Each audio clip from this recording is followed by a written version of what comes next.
할렐루야. 우리는 신명기 말씀, 구약 모세 오경 중에 마지막 말씀인 그 신명기 말씀을 함께 살펴보고 있습니다. 신명기 말씀에 크게 보면 두 가지 특징이 있는데 하나는 모세의 설교라는 겁니다. 모세의 설교. 1장부터 11장까지 모세의 설교 중에 이제 이스라엘 백성들을 구원해서 약속의 땅이 보이는 모압 평지까지 인도해 와서 하나님의 약속의 땅에 들어가기 직전입니다. 그 직전에 출애굽 2세대들, 3세대들을 대상으로 지금 모세는 무엇하고 있습니까? 설교하고 있습니다. 그 설교의 내용이 1장부터 11장까지 구원하신 하나님의 역사와 하나님의 나라의 전체 경륜에 대한 설명을 1장부터 11장까지 했습니다.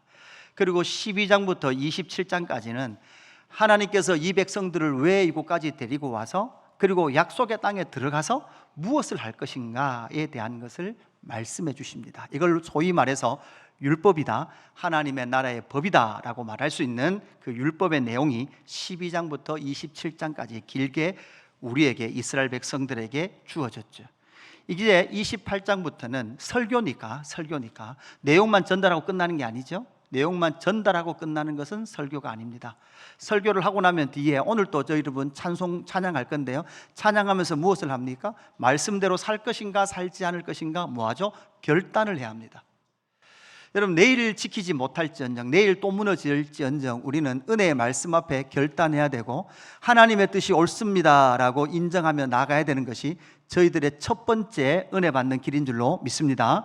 그래서 이 설교가 결론이 그렇게 나는 거죠. 말씀에 순종했을 때 너희가 받을 복, 그리고 너희가 불순종했을 때에 하나님께서 다루실 징계에 대한 내용들이 오늘 본문 28장에 길게 그렇게 모세의 설교를 통해서 우리에게 주어진 것이죠. 여러분, 결론이 좀 길어요. 대부분 모든 설교자는 좀 비슷한 것 같아요. 그죠? 마지막으로 끝으로 결론적으로 이렇게 말하면서 결론이 좀 길입니다. 근데 그 긴 결론을 우리가 28장부터 찬찬히 그렇게 여러분 살펴보시면 결국 하나님께서 1장부터 27장까지 주신 하나님의 나라의 그 법들이 이 땅 가운데 실현되어질 때에 우리가 누릴 수 있는 그 은혜의 풍성함, 그리고 그것이 끼워졌을 때 하나님께서 어떻게 일하시는지를 우리는 살펴보게 되는 거죠. 신명기는 여러분 설교라 그랬습니다. 두 번째 신명기의 특징은 고대 근동의 계약 문서 양식을 그대로 가지고 있습니다. 자, 이 말은 고대 근동의 사람들도 뭔가 토지를 거래할 때, 땅을 거래할 때, 물건을 거래할 때 여러분 무엇 합니까? 계약서를 씁니다. 그리고 계약서를 쓰고 나면 마지막에 여러분 뭐 합니까? 사인을 하죠. 사인을 하면서 여러분 뭐 합니까? 어떤 조건을 다는 거죠. 여러분 1년에 한 번씩 갱신되는 보험을 여러분 차를 가지고 계신 분들은 반드시 만날 거예요. 그러면 여러분 그 보험이 무슨 보험입니까? 자동차 보험. 여러분 이렇게 자동차 보험 하면 온라인으로 해보면 그러죠. 막 보험 설명 좀 하잖아요. 그리고 뭐 합니까? 녹음하겠습니다. 그리고 딱 누르고 그쪽에서 묻는데 여러분 그거 물을 때 솔직히 여러분 자세하게 듣고 조사가 틀렸다, 뭐가 문제 있다 이렇게 여러분 예라고 대답해요? 일단 대충 듣고 예라고 대답해요? 그냥 대충 듣고 예라고 말하잖아요. 자, 이것처럼 이 계약이 이루어졌을 때 이 계약을 잘 지키면 이런 혜택을 받고 이 계약을 여러분 잘 안 지키면 보험 혜택을 못 받습니다. 만 25세 이하 보험을 가입해 놓고, 그죠? 25세 이하 이상 보험 가입해 놓고 20대 초반이 그 차를 운전하다가 사고 나면 여러분 뭐합니까? 혜택을 받지 못하는 거죠. 그래서 하나님의 나라의 법 가운데 그 결론 부분에는 결국은 이렇게 계약 양식, 약속을 맺는 양식을 가지고 있죠. 그래서 이 신명기를 연구하는 사람은 수사학적 표준화가 되어 있다. 당시도 수사학적 표준화, 이 말이 뭐예요? 앞에서 말씀드렸듯이 물으면 그냥 뭐 하는 거예요? 예라고 대답하는 거예요. 집중해서 생각하는 게 아니고 사실은 뭐 늘 물어왔던 거니까. 집을 계약하셨습니까? 2주 내로 계약금 10% 보내십시오. 여러분 살 때는 여러분 어때요? 살 때는 아무 생각 없이 내겠습니다. 쉽게 생각을 하는 거죠. 이거와 마찬가지입니다. 그 계약서를 기록해 놓고 마지막에 이 계약이 잘 성실하게 지키면 이 계약이 이렇게 잘 이루어집니다. 그렇지 않으면 계약이 깨트려질 겁니다 라는 것에 대한 생각은 사람들이 잘 못하더라고요. 오늘 복과 저주의 내용이죠. 구약 성경 가운데에서 신약의 많은 분들이 신앙생활을 하고 있는 우리가 자주 많이 인용을 하기도 하고 오용이 되기도 하는 구절이 많이 등장하는 게 오늘 본문 말씀입니다. 여러분, 저는 어릴 때부터 교회 다녔는데 교회 다닐 때 늘 장로님께서 대표기도 하실 때 자주 썼던 그런 구절이 나옵니다. 그죠? 어떤 구절입니까? 신명기 28장 6절, 내가 들어와도 복을 받고 나가도 복을 받을 것이고. 여러분, 이 기도 생각나십니까? 여러분, 13절에 여호와께서 너를 머리가 되게 하고 꼬리가 되게 않게 하시며 위에만 있게 하시고 아래에 있지 않게 하시며, 여러분 꾸어질지언정 꾸지 않게 하여 주시고. 여러분, 이런 대표 기도가 대부분 어디에 있는 말씀이에요? 신명기 28장 말씀이에요. 특별히 자녀들을 위해서 기도할 때 머리가 될지언정 꼬리가 되지 않게 하시고, 그 기도를 들 때마다 도대체 머리가 몇 개야 되는가? 엄청나게 머리가 많겠구나. 이 세상은 머리밖에 없겠구나. 이런 생각을 해본 적이 있습니다. 우리가 이 신명기 28장을 묵상을 하면서 여러분, 하나님께서 복 주시고 또한 그것을 지키지 않으면 저주를 주신다라는 것을 암송하듯이 규칙적으로 이것을 외우면서 생각하는 신앙을 무슨 신앙이라고 말하는가 하면 카지노 신앙이라고 해요. 카지노 신앙. 이게 무슨 뜻인가 하면 말하는 조건을 딱 다 맞추면 뭐가 내려온다는 거예요. 복이 싹 쏟아지는 거예요. 원하는 과일 그림이 5개가 딱 맞으면, 빠진거를 잘 당겨서 그림이 딱 맞으면 뭐가 나오는 거예요? 복이 내려오는 거예요. 이걸 여러분 무슨 신앙이다? 카지노 신앙이다.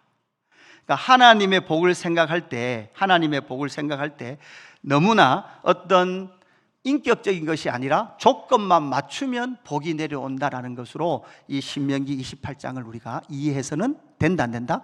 안 된다. 대부분 이 복과 저주의 내용들을 살펴보면 일상적인 문제나 경제 문제나 자녀 문제나 국가 문제를 다루고 있습니다. 그래서 이것을 그냥 내가 힘써서 지키기만 하면, 그리고 조건만 맞으면 하나님께서 복을 주신다. 그러면 여러분이 생각할 때 여러분이 지금 원하는 복을 못 받고 있는 이유는 뭐가 아직 안 맞는 거예요? 조건이 안 맞아서 나는 이런 복을 못 받고 있다라는 것으로 하나님과 우리의 관계를 기준에다가 뭐를 놓고 있는 거예요? 따라합시다. 조건. 하나님과 나의 관계에서 계속 신앙생활 하는데 그 모든 신앙생활이 뭐밖에 없는 거예요? 조건밖에 없는 거예요. 여러분, 축복과 저주라고 오늘 제목을 정하긴 했지만 사실 여러분 이 단어 자체에도 조금 우리가 오해할 소지가 있습니다. 축복이라는 뜻이 무엇입니까? 복을 빌어주는 거죠. 그러면 여러분, 하나님께서 우리를 축복하신다 이렇게 말하면 문장으로 의미로 틀렸죠? 왜냐하면 하나님은 또 다른 분에게 복을 빌어주실 필요가 있어요, 없어요? 없습니다. 하나님은 복을 주시는 분이십니다. 복의 근원이시죠. 복 자체이십니다. 그죠? 하나님이 우리에게 복 주기 위해서 누군가 다른 사람에게, 다른 존재에게 또 빌어서 우리에게 복을 줄 필요 없는 분이죠. 여러분, 하나님은 복이십니다. 그죠? 저주도 마찬가지입니다. 우리가 생각하는 저주라는 단어를 들을 때 좀 동양적이고 주술적인 그런 의미로서 저주를 생각합니다. 장희빈이 지푸라기로 사람을 만들어 놓고, 그죠? 막 바늘로 찌르면 그 저주 받을 사람이 심장이 아프다, 막 이런 생각으로 저주를 생각합니다. 그래서 우리 집에는 저주가 있기 때문에 내 인생은 안 된다, 이런 생각들을 자주 하게 하는 단어가 저주라는 단어죠. 그래서 여러분, 축복이라는 단어는 그냥 복이라고 바꾸는 것이 맞고, 저주라는 단어도 성경에 나오지만 오늘 본문에서는 저주라는 단어보다는 징계에 해당되는 단어로 우리가 번역하는 것이 더 좋은 번역이 되겠습니다.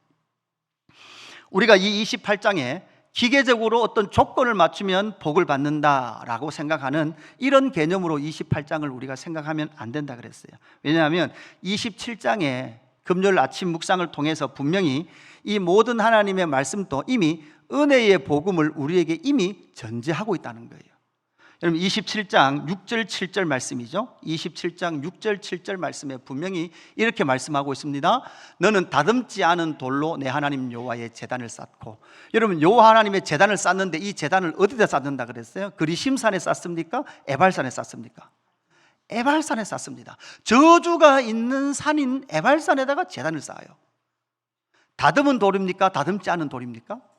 다듬지 않은 돌이에요. 인간의 노력이나 헌신으로 쌓아지는 재단이 아니에요. 오직 하나님의 열심으로, 하나님의 의로 세워지는 그 복음의 영광을 춤추고 즐거워할 그리심산이 아니라, 여러분, 어디에다가? 에발산에다가, 그 에발산에다가 그 제단을 세워놓고 내 하나님 여호와께 번제를 드리고, 7절에 보니까 화목제를 드리고 너희가 그곳에서 여호와 앞에서 말하는 거예요. 즐거워하라는 거예요. 이것이 앞으로 하나님의 율법을 떠나고 하나님의 말씀을 떠났던 하나님의 그 사람들을 구원하시기 위하여서 저주라고 상징되는 십자가를 지시고 번제와 화목제물 대신 그 예수 그리스도의 십자가의 예표로서 이미 이 복과 저주의 메시지 전에 이미 먼저 하나님은 복음의 그림자를 저와 여러분에게 먼저 보여주신 줄로 믿습니다. 신약의 성도인 우리는 결국은 예수 그리스도의 그 십자가 사역을 통하여서 구원받은 하나님의 백성들입니다. 그로 말미암아 여호와를 즐거워하는 줄로 믿습니다. 그러면서 오늘 이 복과 징계에 대한 내용, 그 복과 징계를 하시는 하나님의 그런 성품에 대해서 살펴보는데요. 하나님의 성품 세 가지, 여러분, 이 하나님의 성품 세 가지를 좀 외우고 계시면 좋겠어요. 그래야 여러분 살다가 고난을 만나거나 어려움을 만날 때 하나님에 대한 오해가 없어요. 첫 번째, 하나님의 성품, 하나님의 축복과 저주의 신앙, 복과 징계의 신앙 속에서 우리가 발견해야 될 하나님의 성품, 첫 번째는 하나님은 복 주시기를 원하신다. 하나님은 복 주시기를 원하시는 줄로 믿습니다. 사실 여러분, 제가 설교를 우리 교회에 오래 계셨던 분들은 아시겠지만 제가 이 복에 대한 설교를 잘 하지 않아요. 거의 제가 교회에서 다른 목사님들이 복 설교하면 거의 저는 기복주의적 설교로 변질될 가능성이 있다라고 계속해서 경고해 왔던 사람 중에 하나입니다. 그럼에도 불구하고 여러분, 그렇다고 해서 하나님께서 우리에게 복을 주시기를 싫어하시는 하나님이 아니신 줄로 믿습니다. 하나님의 기본적인 성품은 우리에게 복 주시기를 즐거워하십니다. 오늘 본문도 여러분 다 읽어보시면 28장의 복과 저주, 저 복과 징계에 대한 내용 중에 복의 내용보다 징계나 저주의 내용이 얼마만큼 많을까요? 총으로 따지면 4배 가까이 많습니다. 뭐가요? 축복이 아니라, 복이 아니라 뭐가 많아요? 징계가 많아요. 아니, 목사님 보십시오. 하나님 복 주시는 걸 즐겨하는 것이 아니라 보십시오, 징계를 더 좋아하지 않습니까? 징계가 4배나 됩니다. 복은 얼마 안 되고 그 복의 반대편은 4배나 되는 이 징계를 하신다는 하나님이니까, 하나님은 복 주시는 것보다 복은 조금 주시고 뭐는 많이 하세요? 징계를 많이 하신다라는 생각을 할 수 있을 거예요. 여러분, 이런 생각으로 대표적으로 보십시오. 하나님은 왜 선악과를 주셨습니까? 선악과 안 주셨으면 이런 죄 안 질 것 아닙니까? 이런 생각을 하는 거예요. 하나님 왜 율법을 주셨습니까? 율법 안 주셨으면 죄 안 질 건데. 여러분, 하나님은 아담을 지어 놓으시고도 하나님께서 뭐 하셨습니까? 아담에게 복 주셨어요. 생육하라, 번성하라, 땅에 충만하라, 땅을 정복하라, 땅을 다스려라. 여러분, 노아 홍수 심판 이후로 누구에게도, 노아에게도 또다시 생육하고 번성하라 복을 주셨어요. 여러분, 선악과 아시죠? 선악과는 하나님께서 주신 저주가 아니라, 그 선악과는 하나님 아버지의 마음을 알고 하나님의 뜻에 스스로 순복하게끔 하는 우리를 자유의지를 가진 존재로서 하나님의 형상과 모양을 닮은 복받은 자로 지은 증거가 이런 뭡니까? 선악과 나무예요. 여러분, 우리는 이미 사람으로 하나님께서 지으셨다는 것 자체가 복받은 자들인 줄로 믿습니다. 왜냐하면 하나님의 형상과 모양으로 지었거든요. 좀 많이 깨어지긴 했지만, 그럼에도 불구하고 하나님의 형상과 모양대로 지은 우리가 결국 하나님의 복으로부터 시작된 존재고, 하나님의 복으로 시작된 이 존재는 자유의지가 있는 존재여야만 했습니다. 그래서 하나님은 선악과도 주시고 율법도 주셔서 하나님의 뜻에 순복하는지 그 모든 결정권을 누구에게 맡기신 거예요? 우리에게 맡기신 거예요. 우리에게 그것을 맡기지 않았다면 우리는 개나 돼지나 소하고 마찬가지일 거예요. 우리가 스스로 하나님의 뜻에 순복할 수도 있는 그 존재, 그것이 바로 하나님께서 원래 복을 주셨던 인간의 모습이었던 거예요. 그것이 바로 하나님의 형상과 모양이에요. 그 위에 하나님은 하나님을 떠났던 인간을 구원하시기 위하여 하나님의 구원의 주권과 섭리를 하나님의 주권적인 역사로 이끌어 오시죠. 여러분, 이스라엘 백성들을 구원할 때도 보세요. 여러분, 10가지 재앙 중에서 이스라엘 백성들이 뭐 한 것 있습니까? 아무것도 한 거 없어요. 그런데 한 게 마지막에 하나 있긴 해요. 이스라엘 백성들을 출애굽하는 마지막 10번째 재앙 때 이스라엘 백성들이 한 건 무엇입니까? 짐승 한 마리 죽여가지고 그 피를 어디다 발랐어요? 문설주와 좌우 임방에만 발랐어요. 이 믿음의 표를 낼 때, 믿음의 고백을 할 때 하나님은 무엇 하셨습니까? 그 피가 발린 집은 죽음의 영이 건너가는 놀라운 구원을 성취하신 줄로 믿습니다. 이것처럼 보십시오. 하나님은 저와 여러분을, 여러분의 의지를, 믿음의 표현을 통하여 하나님은 일하시는 줄로 믿습니다. 하나님의 나라는 하나님의 법에 순종하며 나아갈 때 하나님의 나라가 이루어지는 것이죠. 그러기 위해서 하나님은 이스라엘 백성들을 이끌어 오셨습니다. 그 하나님의 복이 성경 전체에 각 사람에게 어떻게 나타났습니까? 여러분, 저희가 물을 수 있을 거예요. 목사님, 성경에 하나님의 나라에 그 백성들에게 복이 어떻게 나타났습니까? 나타났습니다. 아브라함에게도 나타났고, 누구에게도 나타났습니까? 이삭에게도 나타났고, 야곱에게도 나타났습니다. 그 모든 복의 이야기가 어디에 있습니까? 성경에 있습니다. 하나님께서 이 성경에 하나님의 나라, 하나님의 백성들에게 주실 복을 우리에게 남겨주고 기록하고 있는 거죠. 문제는 무엇입니까? 이 복을 대부분 내가 원하는 복일 뿐만 아니라 이 대부분의 문제를, 복을 남들이 받는 것들에 대한 그러한 시선을 많이 가지고 있어요. 여러분, 이 땅을 보면, 살아가다 보면 문제는 거의 비슷합니다. 여러분의 인생의 삶의 문제는 거의 비슷해요. 앞에서 이 복과 저주에서도 여러분 보면 개인적인 문제, 그 다음 뭡니까? 경제적인 문제, 자녀들의 문제, 더 넓게 가면 뭡니까? 국가의 문제. 여러분, 그렇잖아요. 대부분 그런 것 아닙니까? 그죠? 개인의 뭐 건강이나 경제나 자녀나 국가나. 그러니까 삶에 일어나는 문제는 갈로를 치면 이게 처질 수 있어요. 아, 이런 문제구나. 그런데 문제는, 이런 문제를 해결해 가시는 하나님의 방법은 갈로가 쳐져 있지 않고 뭘까요? 케이스 바이 케이스예요. 다른 말로 하면 한 사람 한 사람 문제를 해결해 가십니다. 하나님은 한 번도 동일한 방법으로 그 삶의 문제를 해결해 가신 적이 없어요.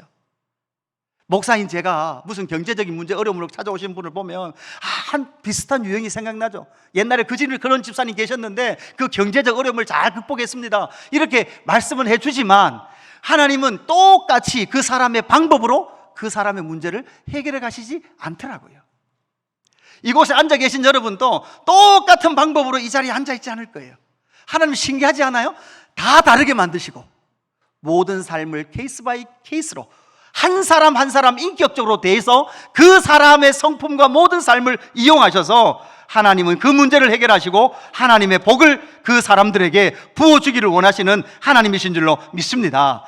그래서 하나님의 복은 기계적이고 일괄적이지 않아요. 기계적이고 일괄적인 복 넘어서 하나님은 각자에게 하나님의 그 구원과 인도하심과 하나님의 섭리가 각 영혼 가운데에 부어지고 있는 줄로 믿습니다. 하나님은 여러분 각자에게 맞는 복을 부어주시는 하나님이신 줄로 믿습니다. 그렇다면 두 번째, 그 하나님의 복 주심의 성품, 복에 관한 성품은 어떤 성품입니까? 하나님께서 약속을 이루심으로 복을 주십니다. 하나님께서 하나님의 복을 주는데 하나님의 복을 어떻게 주시는가 하면 하나님의 약속을 이루시면서 우리에게 복을 주십니다. 우리는 내가 받고 싶은 복을 생각합니다. 여기서 가장 큰 갈등이 일어나요.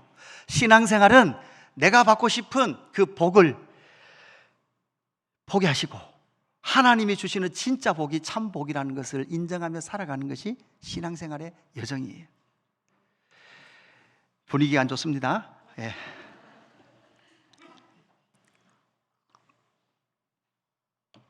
하나님은 약속하시는 하나님입니다. 성경 열자마자 하나님은 계속해서 하나님의 형상과 모양대로 사람을 지어 놓으시고 계속해서 약속하셨어요. 약속을 하시는데 여러분 뭘로 약속하시는가 하면 말씀으로 약속을 하셨어요. 그래서 이걸 조금 고급스러운 신학적인 단어로 쓰면 이게 뭐다고요? 언약이에요. 언약. 하나님의 말씀으로 약속을 맺었고 그 언약이 기록되어 있는 곳이 어디예요? 성경이에요.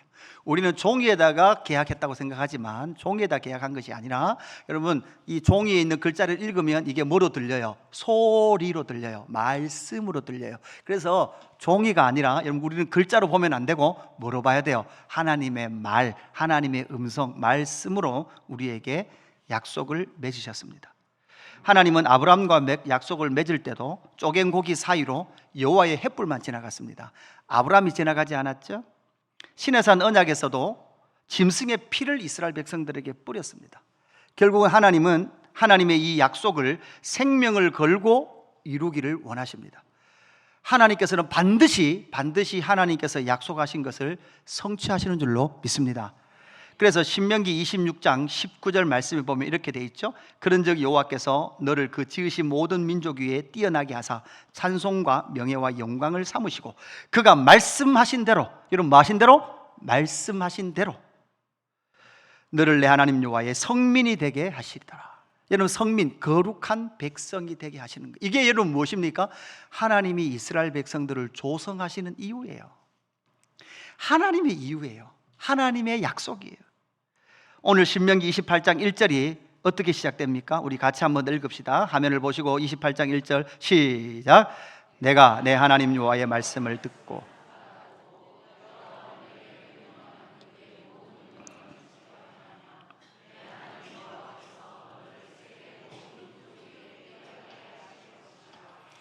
아멘. 여러분 신명기 26장 19절이나 신명기 28장 1절의 구조가 내용이 동일하죠. 그러면서 하나님께서 그가 말씀하신 대로 이렇게 행하시는데 28장 1절에 내가 내 하나님 여호와의 말씀을 삼가 뭐하고 듣고. 그래서 여러분 우리가 하나님으로부터 복의 영광 가운데 거하기 위해서 가장 먼저 해야 될 것은 여러분 삼가 뭐하는 걸까요? 듣는 거예요. 듣는 거. 근데 문제는 무엇입니까? 앞에서 봤듯이 이런 그 신명기 같으면 여러분 뭡니까? 이게 표준화된 문서 양식이라 그랬잖아요. 그러다 보니까 여러분 앞에서 말씀드렸듯이 보험 계약하면서 마지막 해주는 말 잘 들어요, 잘 안 듣는다 그랬어요. 잘 안 들어요. 어떻게 들어요? 건성건성 들어요. 목사가 설교할 때도 여러분 어떻게 들어요? 저도 매번 비슷하잖아요. 안 비슷한가요? 매번. 여러분 비슷할까 싶어서 제가 별거 생각을 하지만 성경은 늘 똑같은 이야기를 하거든요. 그러니까 늘 똑같은 이야기 하니까 설교를 듣는데 어떻게 들어요? 건성건성 들어요. 건성건성 들어도 별 문제 없어요. 내 삶을 살아가는데 별로 문제가 없어요. 그죠? 그럼 잠깐 눈 감고 한 40분 딴 생각하면 끝나요. 그러니까 건성건성 듣다 보니까 하나님께서 우리에게 약속하신 그 약속의 말씀을 가장 먼저 여러분 인격이신 그 하나님이 이 앞에 계시다면 그 인격적인 하나님 앞에 우리가 1번 반응하는 것은 무엇일까요? 그 하나님의 말씀에 귀를 기울이는 거예요. 귀를 기울일 때 끊임없이 밀려오는 내 생각과 내 주장이 있을 거예요. 복에 대한 내 개념, 내가 생각하는 복, 내가 그려놓은 복, 그 복이 영원하지도 진실하지도 않은 그것을 가지고 나는 복이라고 생각하고 살았구나라는 것이 하나님의 말씀에 귀를 기울일 때 1차적으로 드는 생각이에요. 세 번째, 하나님은 징계를 통해서 하나님께로 돌아오기를 원하십니다. 오늘 본문 말씀은 아니지만 47절 말씀에 보면 이런 말씀이 나와요. 내가 모든 것이 풍족하여도 기쁨과 즐거운 마음으로 내 하나님 여호와를 섬기지 아니함으로 말미암아. 여러분, 내가 모든 것이 풍족하여도 기쁨과 즐거운 마음으로 내 하나님 여호와를 섬기지 아니함으로. 여러분 삶은 어떻게 됐습니까? 풍족하게 됐어요. 삶은 여유로워졌어요. 여러분 이 말을 듣는 순간 여러분 여기서 속이 화가 확 올라오시는 분이 계실 거예요. 풍족은 개뿔. 오랜만에 등장했습니다. 개뿔. 여러분 정말 안 풍족하십니까? 여러분 풍족하지 않습니까? 무엇이 모자라십니까? 내가 모든 것이 풍족하여도 기쁨과 즐거운 마음으로 내 하나님 여호와를 섬기지 아니하므로. 여러분, 하나님은 우리에게 계속해서 풍족한 것들을 주시는데, 문제는 우리는 그 하나님께서 주시는 풍족, 하나님께서 주시는 눈에 보이는 그 모든 풍족케 하는 그 자체만 여러분 뭐 하는 거예요? 기뻐하고 즐거워하는 거예요. 그것을 주신 누구를 기뻐하지 않는 거예요. 요 하나님을 전혀 기뻐하지 않는 거예요. 그분에 대한 관심은 전혀 없는 거예요. 여러분, 이럴 때 하나님께서 하시는 것이 무엇입니까? 이럴 때 하는 것이 하나님이 징계하시는 거예요. 사실 여러분, 우리는 우리 스스로 결코 하나님 아버지의 마음을 알 수 없습니다. 여러분, 저주와 징계가 조금 다를 수 있지만 오늘 본문을 제가 징계로 봤습니다. 그러나 저주의 문제도 있습니다. 인생에 행했던 저주, 있었던 그 저주는 갈라디아서 3장 13절이죠. 갈라디아서 3장 13절부터 같이 봅시다. 같이 읽습니다. 시작. 그리스도께서 우리를 위하여 저주를 받은 바 되사 율법의 저주에서 우리를 속량하셨으니 기록된 바 나무에 달린 자마다 저주 아래에 있는 자라 하였음이라. 아멘. 여러분, 우리를 향하신 모든 그 저주는 여러분 어디에서 끝났습니까? 예수 그리스도의 십자가에서 끝난 줄로 믿습니다. 그뿐만 아니라 이사야서 53장 5절에도 이렇게 말하죠. 그가 찔림은 우리의 허물 때문이요 그의 상함은 우리의 죄악 때문이라. 그가 징계를 받음으로 우리는 뭐를 누리고? 평화를 누리고. 그가 채찍에 맞음으로 우리는 뭐를요? 나음을 받았도다. 이게 여러분 뭐예요? 이게 복음이에요. 복된 소식이에요. 우리를 향하신 모든 저주가 예수 그리스도의 십자가 나무 안에서 끝난 줄로 믿습니다. 그리고 우리에게 모든 그 징계가 예수 그리스도께서 채찍에 맞음으로 말미암아 하나님과 우리가 평화를 누리고 있는 줄로 믿습니다. 여러분, 이것이 바로 복음이에요. 복된 소식이에요. 그 복된 소식은 우리에게 신앙생활을 하다 보니까 온데 간 것 없고 우리에게 남은 것은 여러분 뭐밖에 없습니까? 눈에 보이는 그 물질 세계의 복만을 붙들고 살아가는 거죠. 그것을 또한 교회에서 여러분을 헌신시키기 위하여 그런 것들을 자극하여서 여러분을 헌신하도록 만드는 것은 그게 바로 하나님의 나라 교회가 이 세상의 기복주의를 쫓아가는 행위가 될 겁니다. 건축헌금 많이 하시면 결혼할 그저 준비해놨다가 돈 준비해놨다가 그거 다 건축헌금 하시면 하나님께서 30배, 60배, 100배로 돌려주실 것입니다. 이런 말은 성경에 없습니다.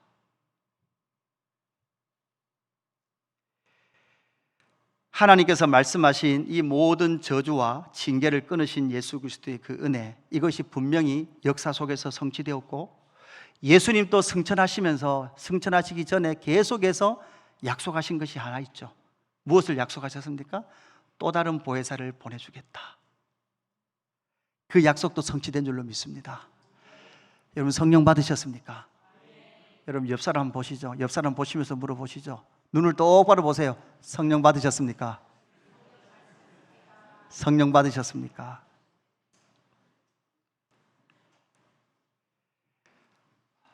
성령 받았다면 사랑할 마음이 계속 생겨야 합니다. 성령 받았다면 내가 하나님의 법을 스스로 결코 지킬 수 없는 자라는 것을 인식하게 됩니다. 여러분, 여호와의 말씀에 귀를 기울이면 무엇이 나타나는가 하면 내 스스로 절대 하나님의 법을 지킬 수 없는 존재라는 것이 정확하게 발각돼요. 그래서 그 자리에서 포기하는 것이 아니라 여러분 뭘 구할까요? 하나님의 은혜를 구해요. 성령의 충만을 구해요. 나는 할 수 없사오니 성령님 일하여 주시옵소서. 주를 섬겨 헌신하는 삶이 가치 없는 것으로 계속해서 교회 속에서 여겨져요. 저렇게까지 할 필요가 뭐 있냐? 여러분, 우리 교회 권사님들, 그죠? 농담처럼 뼈를 갈아 넣은 권사님들, 저렇게 할 필요까지 뭐가 있냐? 좀 적당하게 하자. 여러분, 이것이 바울의 시대나 지금의 시대나 똑같은 교회의 상황이었죠. 점점 내 삶은 풍족해지고 내 삶은 여유로워지는데 문제는 무엇입니까? 하나님의 음성을 듣는, 하나님의 말씀을 듣는 내 마음은 점점 하나님으로부터 멀어지는 거죠. 다 압니다. 어릴 때부터 들었습니다. 그건 뭐 끝까지 다 듣습니까? 들을 거 듣고 안 들을 거 안 듣고 그냥 그 정도 하면 되는 것 아닙니까? 이런 상황 가운데 있었던 이스라엘 백성들을 통하여서 하나님은 징계하심을 통하여 말라기서 2장 2절 말씀입니다. 우리 같이 봅니다. 2장 2절 시작. 만군의 여호와가 이르노라 너희가 만일 듣지 아니하며 마음에 두지 아니하여 내 이름을 영화롭게 하지 아니하면 내가 너희에게 저주를 내려 너희 복을 저주하리라. 내가 이미 저주하였나니 이는 너희가 그것을 마음에 두지 아니하였음이라. 아멘. 여러분, 내가 여호와 이름을 영화롭게 합니다 라는 거 빨리 가지 마십시오. 그까지 먼저 가지 마시고 그 전에 보십시오. 만군의 여호와가 이르노라 너희가 만일 듣지 아니하며, 듣지 않는다는 것이 뭐예요? 마음에 하나님을 두지 않는 상태를 말하는 거예요. 여러분 마음에는 하나님이 가고 계십니까? 여러분은 하나님의 음성을 듣고 계십니까? 여러분은 하나님의 그 음성이 여러분의 삶을 가슴 뛰게 하고 삶을 즐겁게 하고 삶을 힘있게 하는 역사가, 하나님의 그 감동, 성령 하나님의 감동이 있어서 여러분은 그 속에서 기쁨을 누리고 계십니까? 여러분, 제가 하노이 가잖아요. 여러분 하노이 가면 뭐 많이 가서 뭐 이제 별로 볼 것도 없지만, 여러분 거기 가서 별로 즐거운 게 있을까 없을까? 뭐가 즐거울까요? 뭐가? 그죠? 그 즐거움은 그거밖에 없어요. 그곳에 앉아있는 사람들이, 선교사님들이, 사모님들이, 목사님들이 말씀을 듣고 위로받고 세임을 얻는 것 자체가 가장 큰 기쁨인 거죠. 선교사로 왔지만 선교사의 그 시간 속에 점점 뭐만 남아있고? 일만 남아있고, 하나님께서 최초로 그 땅에 보내실 때 하나님 아버지가 마음에 담아 누었던 그 민족, 그 나라를 향한 그 마음들은 점점 시들어지는데 은혜는 점점 줄어들고 살아갈 힘과 고향을 향한 그리움은 늘어나지만 그 땅에서 정말 그 영혼을 섬길 힘이 쇠잔해져 갈 때, 말씀이 그들 가운데 선포되어질 때 그들의 마음이 하나님께로 나아가고 있는 모습이 보일 때, 그것 때문에 이날까지 이루고 다니는 것 아닙니까? 말라기서 4장 6절 이렇게 말합니다. 그가 아버지의 마음을 자녀에게로 돌이키게 하고 자녀들의 마음을 그들의 아버지에게로 돌이키게 하리라. 돌이키지 아니하면 들었건대 내가 와서 저주로 그 땅을 칠까 하노라. 오늘 여러분, 이 말씀의 모든 징계의 내용은 우리의 마음을 누구에게 돌이키래요? 하나님께로 돌이키래요. 그래서 징계 내용이 이렇게 많은 거예요. 하나님은 우리를 포기하세요? 포기하지 않으세요? 포기하지 않습니다. 여러분 자식 포기하실 부모님 계십니까? 여러분 부성은 좀 덜한데 모성, 엄마들, 여러분 자식 포기할 마음이 있습니까? 아무도 없습니다. 여러분 이 마음이 누구의 마음입니까? 우리 하나님 아버지의 마음인 줄로 믿습니다. 여러분 절대 저와 여러분 포기하지 않습니다. 여러분 하나님부터 마음이 멀어진 것 자체가 여러분 그게 저주예요. 그게 이미 저주의 삶이 시작된 거예요. 여러분 삶에 아무런 문제가 없습니까? 점점 삶이 풍성해집니까? 그런데 마음은 하나님부터 점점 멀어집니까? 그 자체가 저주라고요. 하나님께로 돌이키십시오. 마음을 하나님께로 돌이키십시오. 하나님에게 길을 여십시오. 너무 빨리 순종하겠습니다도 하지 마십시오. 너무 빨리 약속대로 살겠습니다도 하지 마십시오. 매일매일 하루하루 순간순간 하나님을 향해 길을 열겠습니다. 내 마음을 하나님께로 돌이키겠습니다. 그게 저와 여러분이 하나님 앞에서 하나님의 복을 받는 길인 줄로 믿습니다. 찬양할까요?